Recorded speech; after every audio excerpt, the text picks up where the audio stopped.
Welcome back to our channel quality with Ashutosh. दोस्तों, आज हम डिस्कस करने वाले हैं 7QC टूल्स के बारे में। 7QC टूल्स जो है वो क्वालिटी कंट्रोल का मोस्ट इम्पॉर्टेंट टूल है, जिसके बारे में आज हम आपको डिटेल में बताने वाले हैं। तो 7QC टूल को हम बेसिक क्वालिटी कंट्रोल टूल भी बोलते हैं। इसकी मदद से हम क्वालिटी से संबंधित जो भी प्रॉब्लम्स हैं उसको सॉल्व करते हैं। और 7 क्वालिटी टूल्स को यूज करने के लिए हम सबसे पहले डेटा को कलेक्ट करते हैं, डेटा को एनालाइज करते हैं, और डेटा को एनालाइज करने के बाद हम जो मेन प्रॉब्लम्स रहता है, जो मेन प्रॉब्लम्स डिटेक्ट होता है, उसका हम जो है सॉल्यूशन ढूंढते हैं। तो दोस्तों, हम एक एक करके 7 टाइप्स के जो भी क्यूसी टूल्स हैं, हमारे 7QC टूल्स जिसको हम बोलते हैं, वो सारे के सारे QC टूल्स को हम एक्सप्लेन करेंगे। और इसमें हम आपको बताएंगे कि 7QC टूल्स में हम प्रॉब्लम को सॉल्व करने के लिए क्या एक्शन लेते हैं, उसमें कैसा रिजल्ट देखते हैं, हर एक टॉपिक पे आपको बताएंगे। और बेसिक बोला जाए तो 7QC टूल जो है वो न्यूमेरिकल डेटा पर काम करता है, और 7QC टूल डिफेक्ट को कम करने का काम करता है और प्रोडक्ट की क्वालिटी को बेहतर बनाता है। तो ये हमारा जो मेन एम है 7QC टूल्स को यूज करने का, वो हम आपको बताएं। अभी हम एक एक करके जो इसके 7 टाइप्स हैं, जिसमें पहला है चेक शीट, दूसरा है परेटो चार्ट, तीसरा है scatter diagram, cause and effect diagram, flow chart, histogram, control chart. ऐसा करके आप देख रहे हैं यहाँ पे आपको टोटल 7 टाइप्स के दिख रहे हैं। तो हम एक एक करके आपको सब एक्सप्लेन करने वाले हैं। तो पहला है चेक शीट। तभी हम बात करेंगे चेक शीट के रिगार्डिंग, चेक शीट का क्या काम है और QC टूल्स के लिए क्या इम्पोर्टेंस है। तो यहाँ पे देख रहे हैं आप, चेक शीट जो है उसका उपयोग हम डेटा कलेक्ट करने के लिए करते हैं। और चेक शीट में हम real time data, real location और जहाँ पर डेटा जनरेट हो रहा है वहाँ पर जाकर हम डेटा को कलेक्ट करते हैं। इन द सेंस अगर बोला जाए तो हम एक रनिंग प्रोसेस को बोल सकते हैं कि एक मैन्युफैक्चरिंग प्रोसेस चल रहा है, वहाँ पे हम जाके रियल टाइम में देख सकते हैं कि वहाँ पे क्या प्रॉब्लम्स डिटेक्ट हो रहा है। उसको हम एक चेक शीट तैयार कर सकते हैं। और चेक शीट एक प्रकार की मैनुअल शीट होती है जिस पर मैनुअली डेटा फिल किया जाता है, और इसको टैली शीट भी कहा जाता है। क्योंकि टैली शीट इसलिए कहते हैं कि इसमें हम क्वांटिटेटिव इन्फॉर्मेशन भी कलेक्ट करते हैं और टेली मार्क का उपयोग करते हैं। चेक शीट से प्राप्त जो भी जानकारियां हैं वो हम हिस्टोग्राम ग्राफ बनाने के लिए भी यूज कर सकते हैं। तो चेक शीट यह एक ब्लैंक फॉर्म होता है जो आसान तरीके से डेटा को इकट्ठा करने के लिए बनाया जाता है। डेटा को कलेक्ट करने के बाद हम उसको क्वांटिटेटिव और क्वालिटेटिव दोनों प्रकार के फॉर्म में डेटा हो सकता है और उसको हम रिप्रेजेंट कर सकते हैं। बात करते हैं अगर हम चेक शीट की, तो हमारे पास जो है वो टोटल 5 टाइप्स के चेक शीट होते हैं, जिसमें पहला है एट्रीब्यूट चेक शीट, दूसरा है वेरिएबल चेक शीट, तीसरा है लोकेशन चेक शीट, फोर्थ है कॉज चेक शीट, फिफ्थ है कंफर्मेशन चेक शीट। ये 5 टाइप के चेक शीट होते हैं जो बहुत इंपॉर्टेंट रोल प्ले करती हैं। तो चेक शीट का हम आपको एक एग्जांपल भी लेके दिखाते हैं कि चेक शीट को कैसा हम बनाते हैं। यहाँ पे आप देख रहे हैं एक डेली रिजेक्शन मॉनिटरिंग का डेटा है जो आपको ये शीट में दिख रहा है। तो यहाँ पे आपको दिखेगा कि क्या क्या प्रॉब्लम्स और क्या कितनी बार डिटेक्ट हुआ, ये सारी की सारी जानकारी यहाँ पे आपको मिलेंगी। तो अभी हम बात करते हैं डेली रिजेक्शन मॉनिटरिंग का। तो आप देखेंगे डिफेक्ट में blow hole, non filling, catching, carbon and crack, ये जो है ये डिफेक्ट है। और एक डिफेक्ट कितनी बार डिटेक्ट हुआ है इसको हम लोग ने मेंशन किया। तो अभी यहाँ पे हम देख रहे हैं 1 तारीख से लेकर 7 तारीख के बीच में यहाँ पे डेटा दिया हुआ है। अगर हम बात करते हैं 1 तारीख से 7 तारीख के बीच में, तो यहाँ पे देखेंगे 1 तारीख को 15 बार ब्लो होल का प्रॉब्लम आया है, नॉन फिलिंग का 5 बार आया है, ऐसा करके कैचिंग का 8 बार आया है, और जो कार्बन है, कार्बन का जो प्रॉब्लम है वो 12 टाइम्स आया है। ऐसा करके एक एक प्रॉब्लम यहाँ पे मेंशन है। और टोटल अगर एक दिन की बात करते हैं हम, तो एक दिन में देखेंगे तो यहाँ पे टोटल 49 बार प्रॉब्लम मिला हुआ है। सारे प्रॉब्लम्स को ऐड करके। और अगर हम उसको 1 वीक का काउंट करते हैं तो यहाँ पे देखेंगे तो आपको 79 टाइम्स ब्लो होल का प्रॉब्लम आया है, नॉन फिलिंग का 40 टाइम्स आया है, कैचिंग का 48 टाइम्स आया है, कार्बन का जो है वो 58 टाइम्स आया है और क्रैक का 63 टाइम। तो यहाँ से आपको वीकली कितनी प्रॉब्लम्स कितनी बार आए हैं वो मिल सकता है। और नीचे यहाँ पे आप देखेंगे तो यहाँ पे आपको जो भी मिल रहा है ये एक दिन में टोटल कितने प्रॉब्लम्स आए हैं। और बात करते हैं अगर हम डे वाइज, तो डे 1 में अगर हम देखते हैं तो यहाँ पे ब्लो होल का 15 टाइम्स मिला है, नॉन फिलिंग का 5 टाइम्स, कैचिंग का 8 टाइम्स, कार्बन का 12 टाइम्स, क्रैक का 9 टाइम। तो ऐसी जो भी प्रॉब्लम्स हैं सारे यहाँ पे आपको दिख रहा है कि day 1, day 2, day 3, day 4, day 5, day 6, day 7, total एक वीकली रिपोर्ट है। यहाँ पे सारे के सारे डेटा मेंशन किए हुए हैं। तो चेक शीट में आप ऐसा डेटा को रिप्रेजेंट कर सकते हैं और आप इसको मैन्युअली फिल कर सकते हैं। तो अभी हम बात करने वाले हैं फिशबोन डायग्राम के बारे में। फिशबोन डायग्राम जो है उसको Ishikawa diagram, herringbone diagram, cause and effect diagram और कैजुअल डायग्राम भी बोलते हैं। इसकी जो खोज की है, इसको जिन्होंने क्रिएट किया था उनका नाम है कोरू इशिकावा, और उन्होंने इसको बनाया है जिसका नाम पड़ा था कॉज एंड इफेक्ट डायग्राम, और इसको 1949 में बनाया गया था। तो कोरू इशिकावा ने बनाया था, इसलिए इनके नाम से हम लोग इशिकावा डायग्राम भी कहते हैं। 7QC टूल में फिशबोन डायग्राम के द्वारा किसी भी प्रोसेस में आने वाली कोई भी प्रॉब्लम हो या कोई भी प्रॉब्लम से उत्पन्न होने वाले जो भी रीजन है उसको हम कैसे पता लगा सकते हैं और फिर उसकी मदद से मुख्य कारण का पता करते हैं। इसमें हम कॉज और इफेक्ट के बीच संबंध को देखते हैं। इसका स्ट्रक्चर एक फिश की बोन की तरह दिखाई देता है, जिसको बोलते हैं कि मछली की हड्डी की तरह दिखाई देता है, इसलिए हम इसे फिशबोन डायग्राम कहते हैं। कॉज एंड इफेक्ट डायग्राम किसी भी समस्या के एनालिसिस में मदद करता है। यह प्रॉब्लम के हर संभव कारण जो पोटेंशियल कॉजेज़ होते हैं उसको बताता है, या डायरेक्ट रूट कॉज के बारे में नहीं बताता। बट पहले हम समस्या उत्पन्न होने के हर संभव कारण को जानकर जो मेन रीजन रहता है उस तक हम पहुंचते हैं।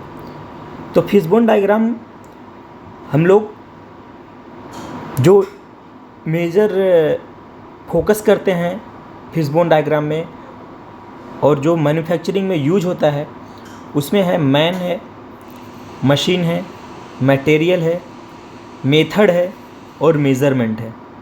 ये जो 5M हैं इनका बहुत मेन रोल है हमारे फिशबोन डायग्राम में। फिशबोन का जो यूज है वो हम किसी भी मुख्य प्रोडक्ट डिज़ाइन और उसकी जो भी क्वालिटी है उसमें कोई भी कमी ना रहे उसको रोकने के लिए हम यूज करते हैं, और जिनसे समस्या को कहाँ से निर्माण हुई है, कोई भी समस्या कहाँ से जनरेट हुई है, उन सभी संभावित रीजन को पहचानने के लिए किया जाता है। अर्थात बात करें हम तो इस QC टूल का उपयोग करते समय उन सभी कारणों का पता लगाया जाता है जिनकी वजह से प्रोडक्ट के क्वालिटी पे इफ़ेक्ट हुआ है या फिर कोई भी प्रोडक्ट की क्वालिटी पर इफ़ेक्ट पड़ रहा है। इस डायग्राम के प्रयोग में एक फिश की तरह है जो मछली की दाईं ओर बनी और बाईं ओर फैली हुई मछली की हड्डियों और पसलियों की समस्या निर्माण होने के मूल स्रोत के कारण है। अगर इशिकावा डायग्राम की बात करते हैं तो हम आपको दिखाते हैं अभी इशिकावा डायग्राम, जिससे आपको समझेगा कि एक्चुअल में इशिकावा डायग्राम को फिश डायग्राम क्यों बोलते हैं। तो यहाँ पे आप देख रहे हैं इशिकावा डायग्राम या फिशबोन डायग्राम का एग्जाम्पल दिख रहा है। जैसा कि मैंने आपको स्टार्टिंग में बताया था कि इसमें जो मेन है वो है मैन, मशीन, मटेरियल और मेथड।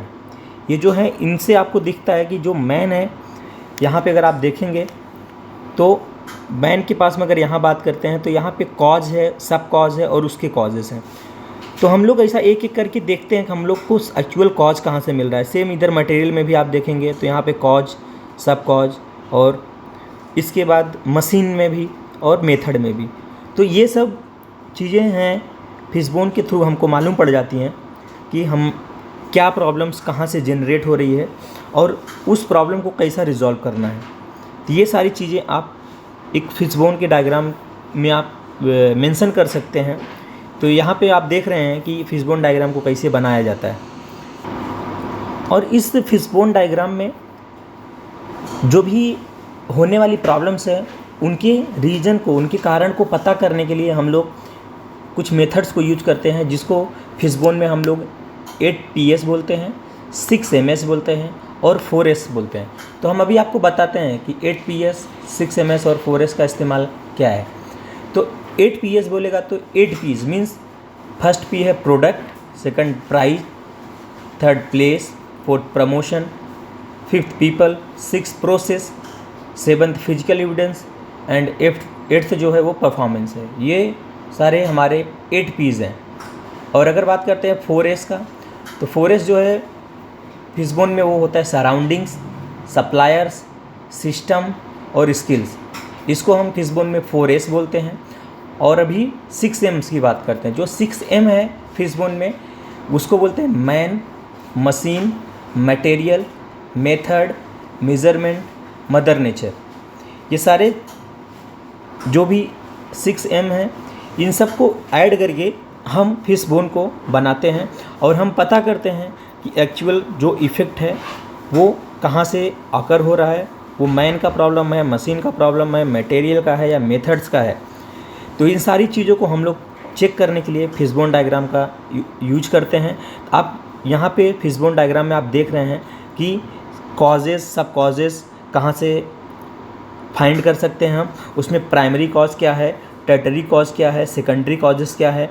और आप लास्ट में आपको जो रिजल्ट दिखेगा वो यहाँ पे दिख रहा है, ये प्रॉब्लम और इफ़ेक्ट। तो यहाँ से आप आउटपुट निकाल सकते हैं कि इसका क्या इफ़ेक्ट पड़ रहा है। वो सारी चीज़ों को हम लोग चेक कर सकते हैं। तो दोस्तों ये था हमारा फिशबोन डायग्राम के बारे में। अभी हम बात करने वाले हैं थर्ड QC टूल है हिस्टोग्राम। तो अभी हम आपको हिस्टोग्राम के बारे में बताएंगे। क्वालिटी कंट्रोल का ये तीसरा टूल है और इस पर हम बात करने वाले हैं। तभी बात करते हैं what is histogram. A histogram is a graphical representation of data points organised into user specified range. It is used to summarize discrete or continuous data that are measured on an interval scale. तो histogram का काम है, ये जो है data को graphical representation करता है। अगर हम बात करते हैं हिस्टोग्राम की, तो यह किसी समय अंतराल में बार ग्राफ द्वारा फ्रीक्वेंसी डिस्ट्रीब्यूशन का पता लगाया जाता है। मतलब कि किसी प्रोसेस में कोई डेटा कितनी बार आ रहा है और डेटा के फैलाव और विभिन्नता को समझने में हिस्टोग्राम हेल्प करता है और ज़्यादा मात्रा में डेटा को ग्राफिकल फॉर्म में दिखाता है। हिस्टोग्राम जो है वो किसी डेटा में विषमता या स्क्यूनेस को समझने में हेल्प करता है। हिस्टोग्राम किसी समय अंतराल में जो फ्रीक्वेंसी डिस्ट्रीब्यूशन का है, उस कितनी बार रिपीट हो रहा है, उसमें क्या प्रॉब्लम्स हैं, वो ज़्यादा मात्रा का जो ज़्यादा लॉन्ग डेटा है उसको एक ग्राफ के रूप में कन्वर्ट करके वो आपको रिप्रेजेंट करता है। अभी हम आपको बताएंगे कि हिस्टोग्राम का यूज कहाँ पे करना है। हिस्टोग्राम का यूज जब डेटा न्यूमेरिकल हो तब आप वहाँ पे हिस्टोग्राम का यूज कर सकते हैं।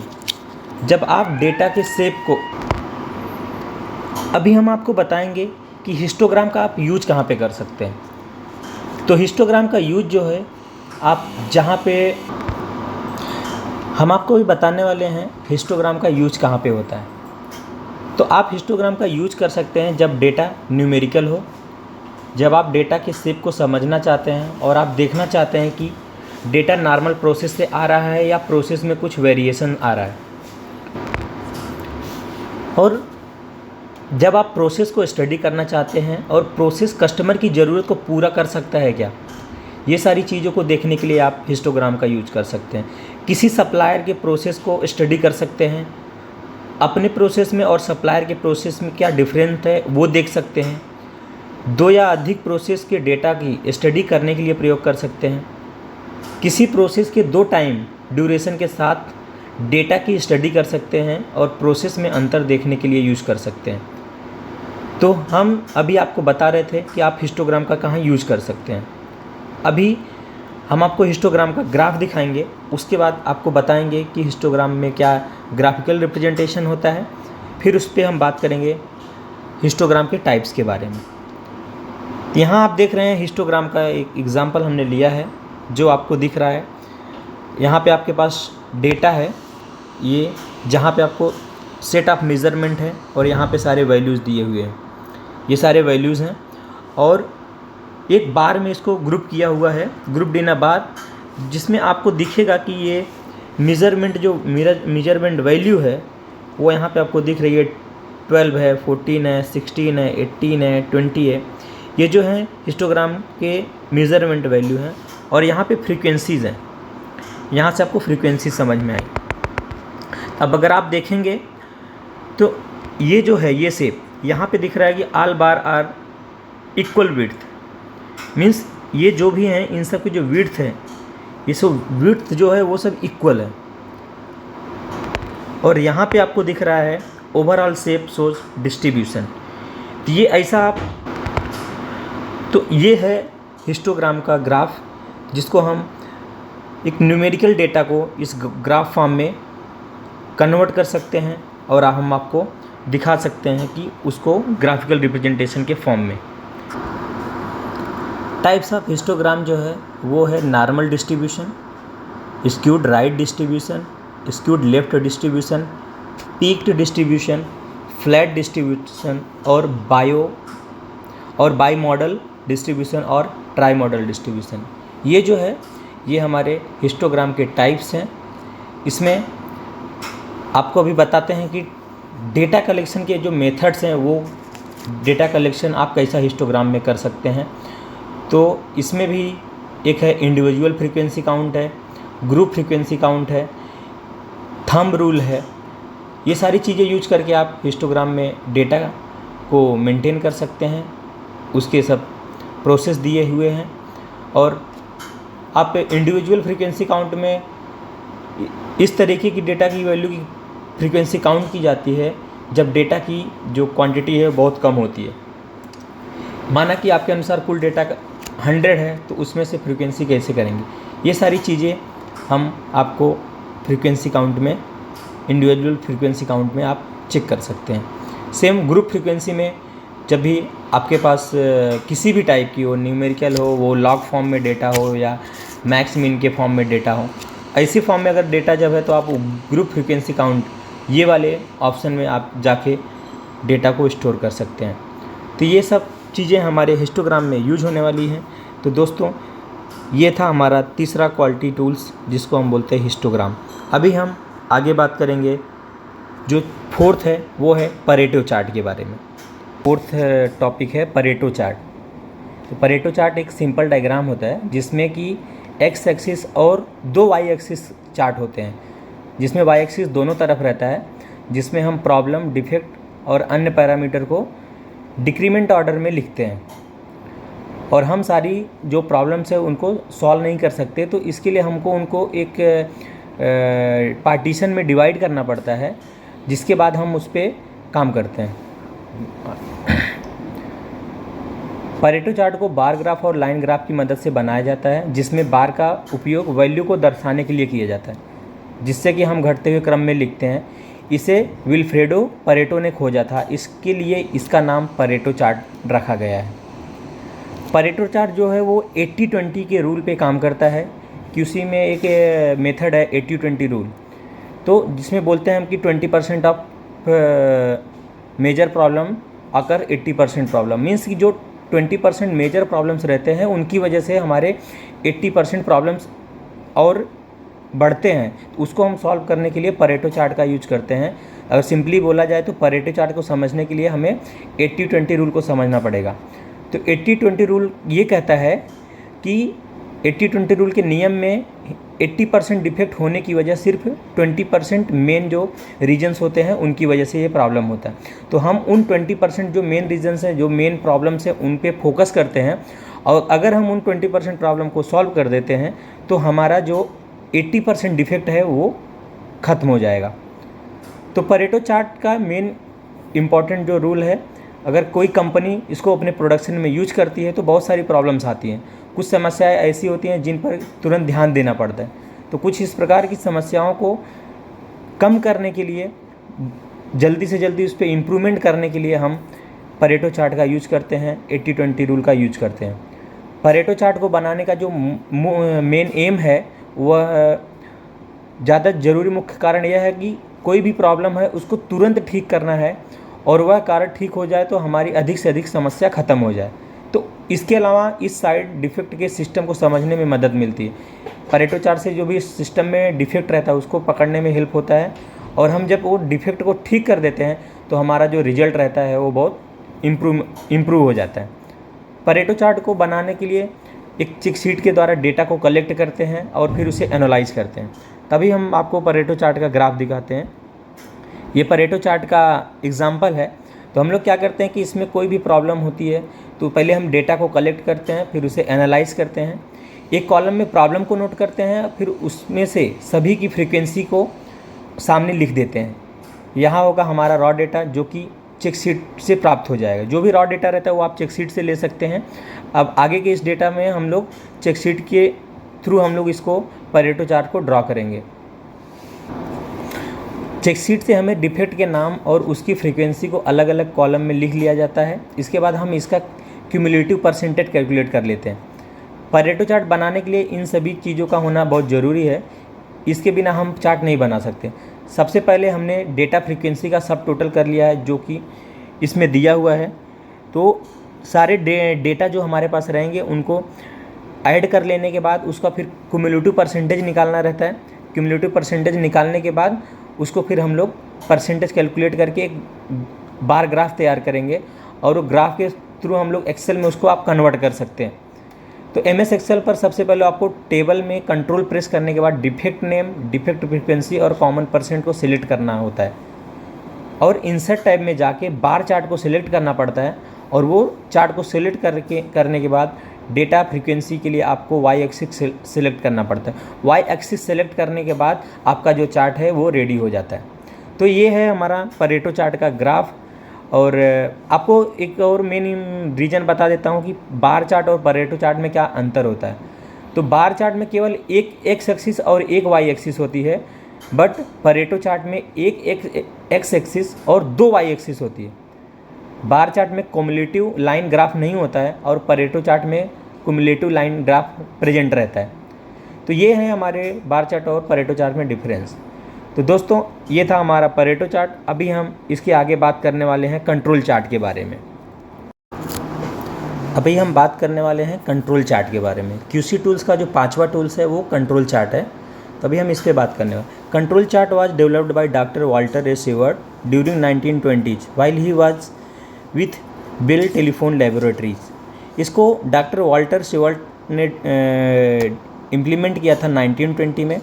Control chart makes possible the diagnosis and correction of many production troubles and brings substantial improvement in the quality of product and reduction of spoilage and river. It tells us when to leave a process alone as well as when to take action to correct trouble. तो control chart का जो main M है, control chart का जो main काम है, ये क्या करता है कि प्रोसेस में हो रहे वेरिएशंस को दिखाता है।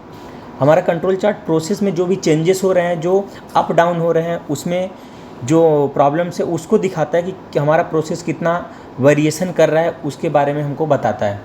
तो कंट्रोल चार्ट में अगर देखा जाए तो इसके दो मेन पार्ट हैं। कंट्रोल चार्ट में दो मेन पार्ट हैं उसके, एक होता है LCL और एक होता है UCL। एक LCL जो बोलते हैं उसको हम बोलते हैं लोअर कंट्रोल लिमिट और UCL जो है वो अपर कंट्रोल लिमिट होती है। तो जैसा कि अब हम आपको ग्राफ दिखाने वाले हैं, यहाँ पे आपको समझेगा कि जो ऊपर साइड में दिया हुआ है वो ऊपर साइड में आप देखेंगे तो यहाँ पे आपको दिख रहा है कि ये LCL है और यहाँ पे आप देखेंगे तो LCL है और यहाँ पे UCL है। तो UCL का काम है अपर कंट्रोल लिमिट, और जो नीचे है वो उसका है लोअर कंट्रोल लिमिट। और ये जो x बार है वो एक एवरेज प्रोसेस को दिखाता है। जो आपका x बार दिख रहा है वो एवरेज प्रोसेस को दिखाता है। तो ये है हमारा कंट्रोल चार्ट का एग्जाम्पल है एक। और इसमें हम क्या करते हैं कि यह +1 या -1 के बीच में होता है। इस जोन में डेटा वेरिएबल है तो किसी भी प्रकार का कोई एक्शन लेने की ज़रूरत नहीं है। अगर हमारा जो डेटा है वो वेरिएबल फॉर्म में है तो हमको कोई भी उसमें एक्शन लेने की ज़रूरत नहीं है। मीन्स हमें कोई प्रोसेस में चेंजेस करने की ज़रूरत नहीं है। इसमें डिफरेंट टाइप के जोन होते हैं, जिसमें वार्निंग जोन रहता है, एक्शन जोन रहता है, नो एक्शन जोन रहता है। अगर आप नो एक्शन जोन की बात करेंगे तो इसमें जो वेरिएशन है वो +-1 के बीच में रहेगा। दैट मीन्स कि इसमें हमको कोई भी चेंजेस करने की ज़रूरत नहीं, हमारा जो प्रोसेस चल रहा है वो हमारा प्रोसेस वैसे ही रन करना चाहिए। वार्निंग जोन जो होता है यह जोन +2 से लेके -2 के बीच में होता है। यदि इस जोन में हमारे डेटा में वेरिएबल आ रहे हैं तो हमें सावधान होने की ज़रूरत है कि इसके ऊपर जाने पर कुछ भी हो सकता है। मीन्स हमको देखना रहता है कि अगर हमारे जो लिमिट है वो लिमिट के अगर ऊपर जा रहा है डेटा, वो ग्राफ में चेंजेस आ रहा है, तो मीन्स कि हमारा जो सिस्टम है उसमें कुछ प्रॉब्लम होने का चांस है। तो हमें उस पर इम्प्रूवमेंट करने के लिए पहले से ही कुछ ना कुछ प्रोएक्टिव मॉनिटरिंग टाइप में आपको ऐड करके रखना पड़ेगा, जहाँ से हमारा प्रोसेस इम्प्रूव हो सके। थर्ड है एक्शन जोन। एक्शन जोन यह है, ये जोन +3 से -3 के बीच में होता है। इस जोन में यदि हमारे डेटा वेरिएबल आ रहे हैं तो तुरंत एक्शन लेने की ज़रूरत होती है। इन द सेंस अगर आपका जो भी कंट्रोल चार्ट का ग्राफ है अगर वो +3 से -3 के बीच में वेरिएट किया तो इन द सेंस आपका एक जो प्रोसेस है वो प्रोसेस में प्रॉब्लम कुछ आ चुका है, आपको उस पर तुरंत एक्शन लेने की ज़रूरत है। तो ये हैं कंट्रोल चार्ट के जोन। अभी बात करते हैं हम कंट्रोल चार्ट के कितने टाइप्स होते हैं। तो देखा जाए तो कंट्रोल चार्ट में एक वेरिएबल है और एक एट्रीब्यूट है। जो वेरिएबल है उसमें भी 2 टाइप के होते हैं। वेरिएबल में होता है मीन चार्ट और रेंज चार्ट। एट्रीब्यूट में होता है पी चार्ट और सी चार्ट। ये उनके टाइप्स हैं।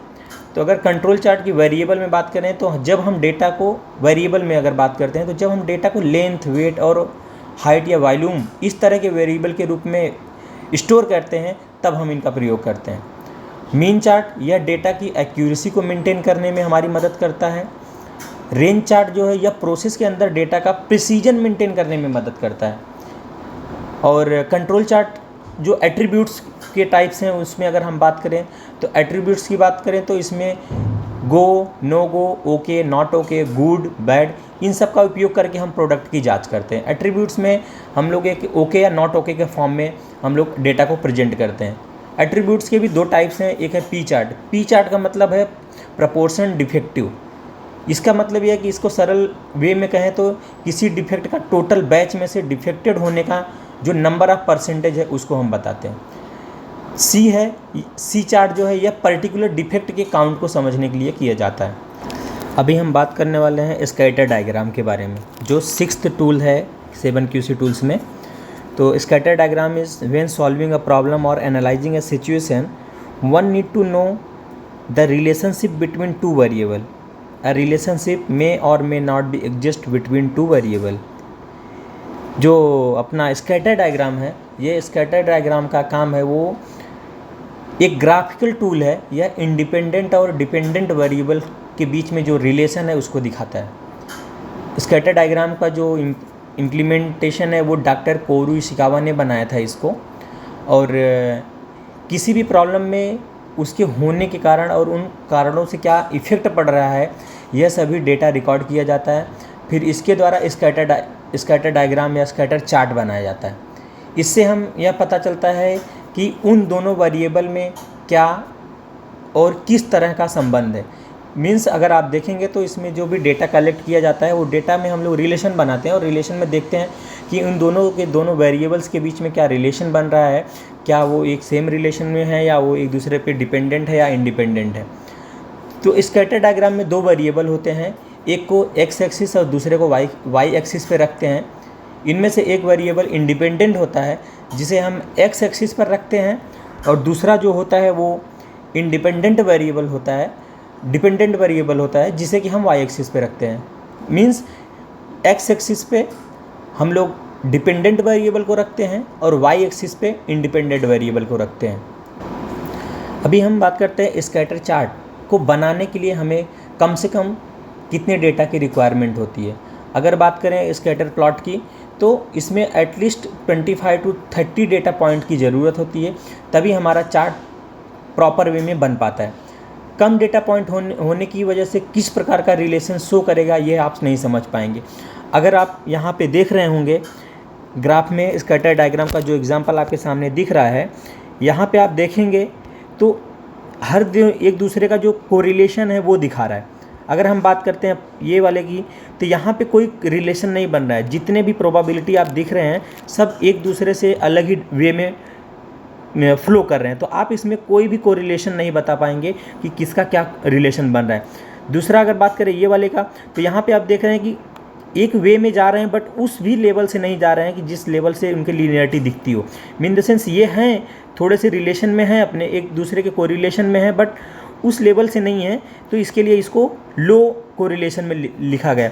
बात करते हैं अभी थर्ड की, तो यहाँ पे आप देख रहे हैं कि ये सारे के सारे एक इस स्ट्रेट लाइन में एक लीनियर फॉर्म में जा रहे हैं। इसके लिए इसको हम लोग ने हाई नाम दिया हुआ है, हाई कोरिलेशन दे रहे हैं कि मीन्स हमारे पास जो भी डेटा है उनका जो एक रिलेशन बन रहा है वो हाई प्रायोरिटी में एक कोरिलेशन बन रहा है। बट बात करते हैं इसका तो ये एकदम प्रॉपर वे में है, जो एक स्ट्रेट लाइन जा रही है।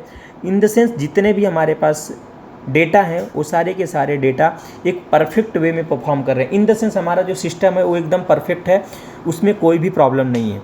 अगर हम इसमें बात करने जाते हैं तो हम आपको बताते हैं कि इसमें डिफरेंट टाइप्स के कोरिलेशंस रहते हैं, जिसमें है पॉजिटिव कोरिलेशन होता है, निगेटिव कोरिलेशन होता है, परफेक्ट निगेटिव कोरिलेशन होता है, हाई डिग्री पॉजिटिव कोरिलेशन होता है, जीरो कोरिलेशन होता है।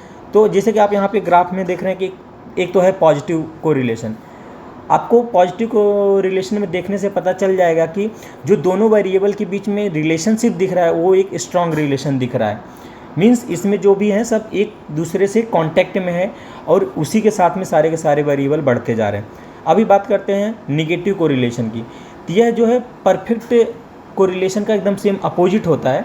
इसमें जो भी डेटा है वो घटने से दूसरा वेरिएबल भी उसी प्रकार से कम होता चला जाता है। अगर एक डेटा कम हो रहा है तो दूसरा भी जो डेटा है वो भी देखेंगे। तो यहाँ पे पॉजिटिव ये इंक्रीमेंट ऑर्डर में था, बट यहाँ पे देखेंगे तो निगेटिव कोरिलेशन जो है वो पॉजिटिव का अपोजिट है, वो निगेटिव डायरेक्शन में मीन्स पॉजिटिव की अपोजिट है। तो ये है। और ऐसा देखेंगे तो और भी टाइप के हैं, लाइक ये यहाँ पे आपको दिख रहा है कर्व में, ये कर्व शेप में हो रहा है। एक बार वो पॉजिटिव में जा रहा है, उसके बाद फिर से वो निगेटिव में जा रहा है, तो इसको कर्व कोरिलेशन बोलते हैं। तो ये सब चीज़ें जो हैं हमारे स्कैटर डायग्राम में हमारे डेटा को रिप्रेजेंट करती हैं कि किसका कौन सा रिलेशन किधर से बन रहा है। तो ये सब चीज़ें हमें स्कैटर डायग्राम के थ्रू पता चलती हैं कि डेटा के बीच में क्या कोरिलेशन बन रहा है, और इससे हमें पता चलता है कि हमारा जो सिस्टम है वो कितना हमारे सिस्टम में एक्यूरेसी है। इससे हम मैच कर सकते हैं कि कहाँ पे हमारे प्रॉब्लम हो रही, कहाँ पे डेटा का प्रॉपर कॉम्बिनेशन बैठ रहा है, कहाँ पे डेटा का कॉम्बिनेशन नहीं बैठ रहा।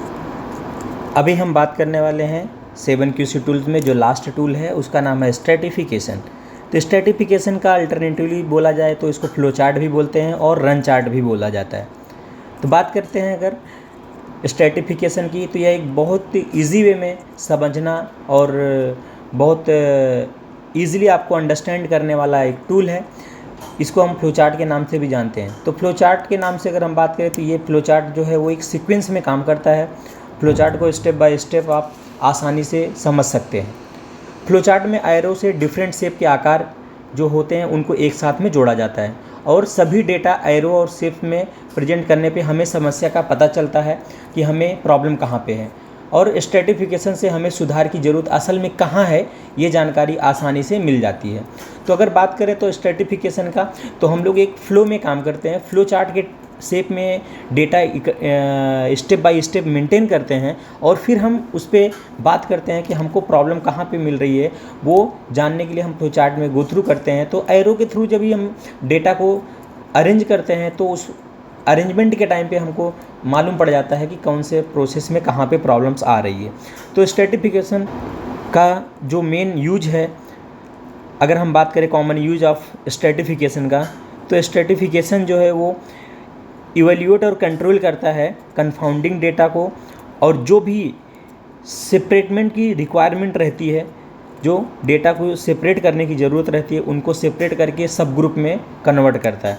अगर हम एग्जांपल लेते हैं एक पर्सन की, तो पर्सन का अगर एज, जेंडर, रेस, एथनिसिटी, ये सारी चीज़ें जो हैं उनको वो सेपरेट सब पार्ट में कन्वर्ट करके देता है।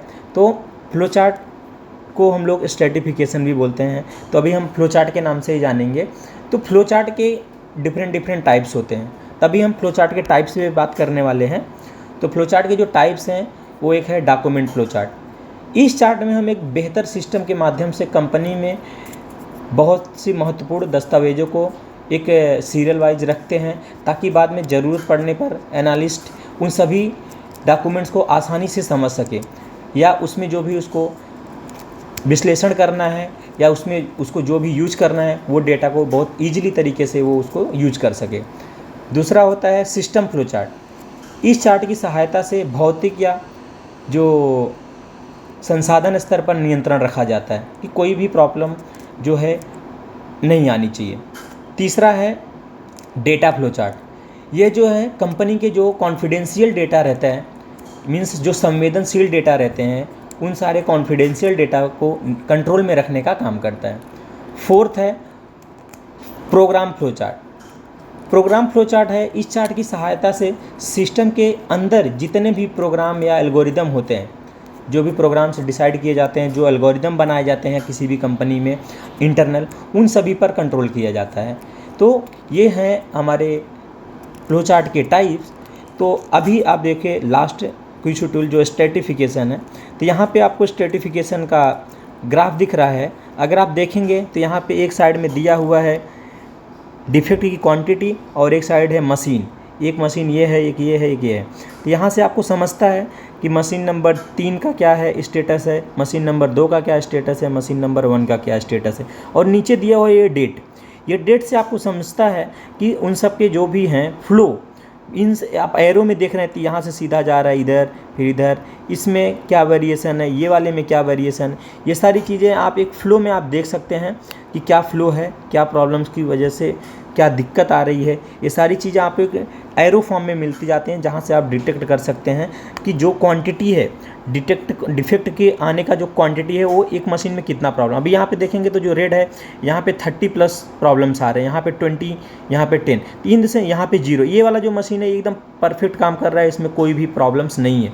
ये वाले मशीन की बात करते हैं तो ऐसे आप देख सकते हैं कि कितना डिफेक्ट किस मशीन में आ रहा है। तो स्ट्रेटिफिकेशन का यूज हम लोग डिफेक्ट को पता करने के लिए यूज करते हैं। तो ये थे हमारे 7 QC टूल्स। 7 QC टूल्स के बेनिफिट क्या हैं, फ़ायदे क्या हैं। तो क्वालिटी कंट्रोल, अगर हम पहला बेनिफिट की बात करते हैं तो क्वालिटी कंट्रोल में कंपनी कहाँ पर गलती कर रही है, कंपनी में लोग कहाँ पे क्या क्वालिटी को ख़राब कर रहे हैं, यह पता करने के काम चल आता है। तो क्वालिटी कंट्रोल 7 QC टूल्स जो है वो कंपनी में होने वाली गलती को, मिस्टेक्स को पता करता है। दूसरा है क्वालिटी कंट्रोल मैन्युफैक्चरिंग और सर्विसेज सेक्टर कंपनी के प्रोडक्ट को बेटर बनाने में काम करती है। मींस क्वालिटी कंट्रोल जो है वो मैन्युफैक्चरिंग और सर्विसेज कंपनीज़ के जो भी प्रोडक्ट बनते हैं उनमें प्रोडक्ट के अंदर क्या प्रॉब्लम्स हैं, क्या कस्टमर फेस कर रहा है, वो सारी चीज़ों को इम्प्रूव करने के काम आता है। क्वालिटी कंट्रोल से कंपनी में काम करने के तरीक़ों में सुधार आता है।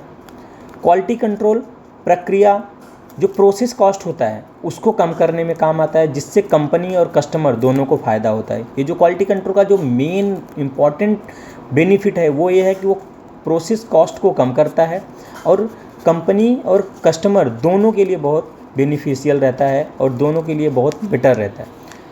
जो इसके आगे का जो बेनिफिट है, प्रोसेस कॉस्ट को कम करके कंपनी को कम रेट में मशीन या कोई भी प्रोडक्ट को अवेलेबल कराती है। मींस जो हमारे प्रोडक्ट रहते हैं उनके जो प्राइजेस हैं, उनके जो कॉस्ट है, वो सबको कम करके कस्टमर को एक रीज़नेबल रेट में प्रोडक्ट को प्रोवाइड कराती है।